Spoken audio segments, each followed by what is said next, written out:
आज एक गंभीर घटना समोर आली आहे। बांगड्या विकायला येणाऱ्या एका महिलेला नायलॉन मांजा पायात अडकून ती पडली। हा अपघात बिच्चू टेकडी राहुल नगर परिसरात गुरुवारी सकाळी घडला। नायलॉन मांजा जो घातक असतो सध्या शहरात अनेक ठिकाणी वापरला जात आहे, त्यामुळे अनेक लोकांना धोका निर्माण होऊ शकतो। गुरुवारी सकाळी बांगड्या विकायला येणाऱ्या एका महिलेला अचानक तिच्या पायात नायलॉन मांजा अडकला। त्यानंतर ती खाली पडली आणि जखमी झाली। बिच्चू टेकडी परिसरात ही घटना घडली असून नागरिकांची चिंता वाढवणारी आहे। नायलॉन मांजा जो हवेतील पतंगाच्या दोऱ्यांमध्ये वापरला जातो तो घातक ठरू शकतो।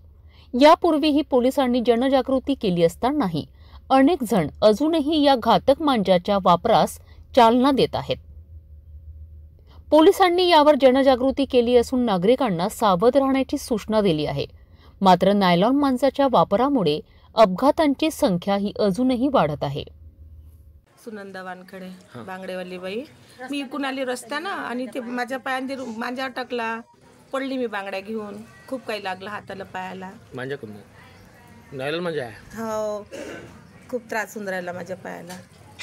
तुम्ही ऐकलेच आहे, अशा प्रकारे नायलॉन मांजा हानिकारक ठरू शकतो। आम्ही यावर अधिक माहिती देत राहू। आपल्या सुरक्षासाठी आणि इतरांच्या भल्यासाठी कृपया जनजागृतीला प्राधान्य द्या।